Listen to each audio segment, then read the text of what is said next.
ആദ്യമേ ഈ ഫോട്ടോ അത് വീഡിയോ ആക്കി ഉപയോഗിക്കുന്നതിന് എൻ്റെ ഒരു സുഹൃത്ത് ബോബിയോടുള്ള നന്ദി അറിയിക്കുന്നു. കാരണം അദ്ദേഹം ഞങ്ങളുടെ ഒരു വാട്സപ്പ് ഗ്രൂപ്പിൽ ഷെയർ ചെയ്ത ഫോട്ടോ ആണ്. അത് കിട്ടിയപ്പോൾ എനിക്ക് പെട്ടെന്ന് തോന്നിയ ഒരു ആശയമായിരുന്നു ഇത്. നമ്മുടെ ആഗ്രഹങ്ങളെക്കാളും വലുതാണ് ദൈവത്തിൻ്റെ പദ്ധതി. ഈ ഫോട്ടോ അതിൽ എഴുതിയിരിക്കുന്നത് അങ്ങനെ തന്നെയാണ്, my wish and God's plan. നമ്മുടെ എല്ലാം ജീവിതത്തിൽ നമ്മൾ ആഗ്രഹിക്കുന്ന ചില കാര്യങ്ങളുണ്ട്. ഈ ചിത്രത്തിൽ വൃദ്ധയായ ആ സ്ത്രീ ഒരു പക്ഷെ ഒരു ചെറിയ പൂവിനായിട്ടായിരിക്കും പ്രാർത്ഥിച്ചത്.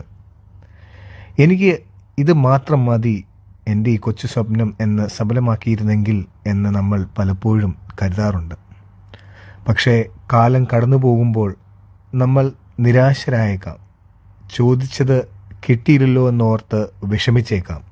എന്നാൽ ഓർക്കുക, നിങ്ങൾക്കൊരു പൂ തരാൻ കഴിയാത്തത് കൊണ്ടല്ല ദൈവം കാത്തു നിൽക്കുന്നത്, മറിച്ച് നിങ്ങൾക്കൊരു പൂന്തോട്ടം തന്നെ നൽകാൻ വേണ്ടിയാണ്. നമ്മുടെ ആഗ്രഹങ്ങൾ പലപ്പോഴും നമ്മുടെ പരിമിതമായ കാഴ്ചപ്പാടിൽ നിന്നുള്ളതാണ്.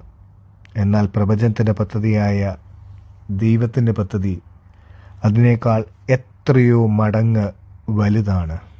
അത് അനുഭവിച്ചവരാണ് നമ്മളെല്ലാവരും. My wish and God's plan.